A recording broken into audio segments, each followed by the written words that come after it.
We'll create a robot that will trade based on data from the RSI indicator. The robot will search for moments when the RSI is in the overbought or oversold area during the last 3 candles, and the last value of this indicator has started moving backwards. To create the robot, click Create New Robot. Enter a name for the robot and click Create. There are already 2 starting blocks here, On Candle and On Tick. We need the On Candle block, since the robot will be using candles for generating signals and opening trades. Candles are received for all time periods, so you have to filter out the candles for just the period you need. Use the Filter Candle block to do this. It is located under Strategies, Standard Blocks, and it's called Candlestick Filter. Add it to the designer and set a connection between the blocks. In the settings, set the period to 1 minute and make this parameter global. Then add the RSI block and set a connection between the blocks. In the parameters for the RSI indicator, leave the default value set to 12 and make this parameter global as well.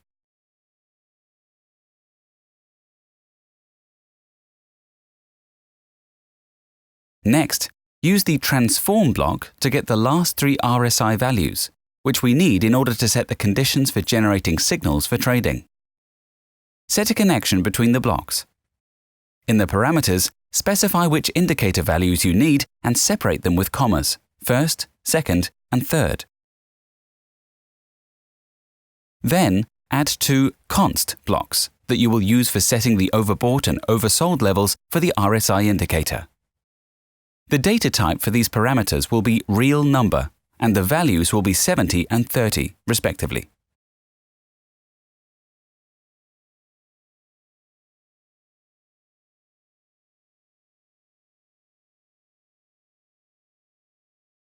Make these parameters global.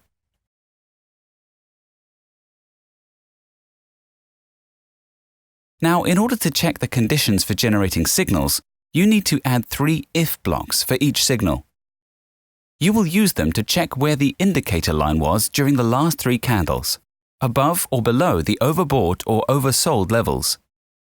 Add 1 more if block in order to check whether the direction of the indicator line changed. We are adding a total of 7 if blocks.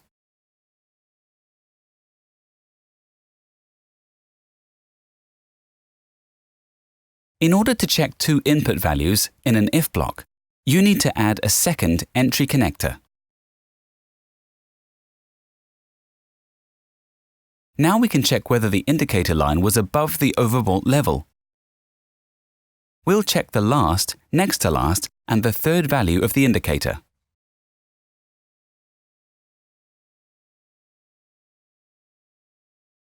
Then, we'll check whether the direction of the indicator's movement has changed. And we'll check whether the indicator line is below the oversold level.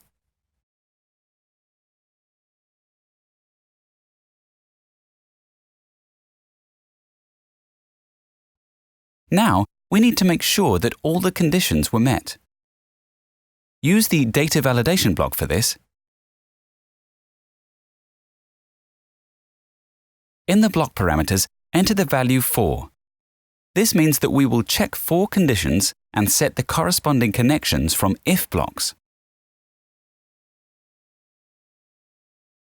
The last 3 RSI values were above the overbought level, and the current value is less than the previous one.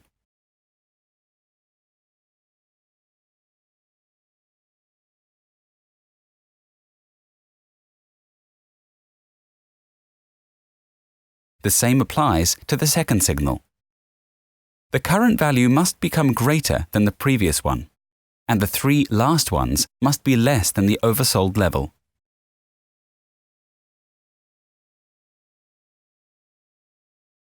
Now, let's make it possible to set the expiration time manually and change this parameter externally. To do this, add another constant block where we can set the corresponding expiration index. In the parameters, select the integer data type, set the value to 1, and make this parameter global. Use the Create Signal blocks to generate higher and lower signals. Create connections between the ISET and Create Signal blocks.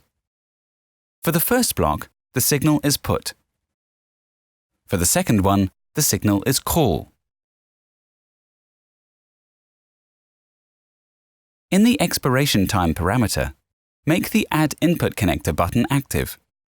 After this, the block gets another input connector, which you give the value from the constant block that corresponds to the expiration time. Combine the signals in a single branch using the union block called Data Integration. It outputs what it received on at least one of the connectors. If data was received by both input connectors simultaneously, the first one is used. Since we decided to use the martingale strategy, add this block, which is located under Strategies, Standard Blocks.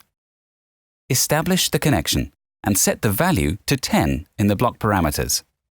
This parameter sets how much the profit from the last trade will cover previous losses. Add another block that will let the robot open a trade only when the profit percentage for an asset is greater than a specific value, such as 80%.